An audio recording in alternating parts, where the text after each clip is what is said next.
இளையராஜா கிட்ட பாட்டு எழுதுகிற நாட்டிக்குவோம். அவங்களதுல தத்தகாரத்தை நான் சொல்கிறேன், நிறைய விஷயங்கள் அந்த தானகரத்துலேயே இருக்கும், ஆனாவிலேயே இருக்கும்.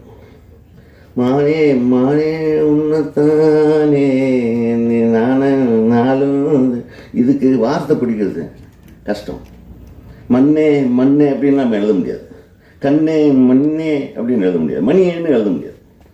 அந்த ராகம் கெட்டு போயிடும், அவருடைய அந்த ஃப்ளோ ஆஃப் த சாங் கெட்டு போயிடும். ஸோ இதுக்கு வார்த்தை பிடிக்கிறது, தெரிஞ்ச வார்த்தை தான் பக்கத்துலேயே இருக்கும், ஆனால் சீக்கிரம் வந்து விடாது.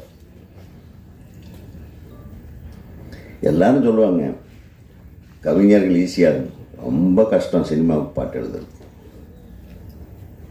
பாட்டுக்கு டியூன் போடுறது ஈஸி, நெஞ்சுக்குள்ளே என்னாருன்னு சொன்னால் தெரியாது, அந்த மாதிரி ஏதாச்சும் போடுங்க சார்ன்றுவேன் நான். ஏன்னா நீ வரியை சொல்லி நான் டியூன் பண்ணணுமா பாரு, வேறு என்ன சொல்கிறதுன்னு தெரியல. அவர் அதுலேருந்து வெளியே வர முடியாது, வேறு வழியே இல்லாமல் அதில் போடுவார். இந்த மாதிரி நான் அவர் நிறைய விளையாடியிருக்கேன், நிறைய இருக்குது, நிறைய எக்ஸ்பீரியன்ஸ் இருக்குது.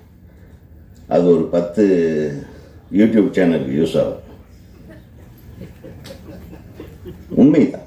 இப்போ எஸ்பிபியை பற்றி சார் குறிப்பிட்டோமோ நிறைய இருக்குது எஸ்பிபிக்கு. எனக்கு இன்னும் சில டைமில் இளையராஜா சாங்கையே கொஞ்சம் அப்படியே அவர் அப்படியே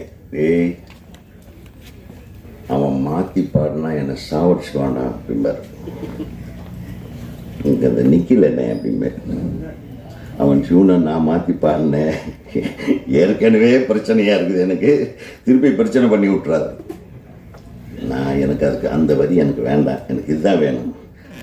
தன்னகரத்தை தானகரம் ஆக்கிடுவோம்.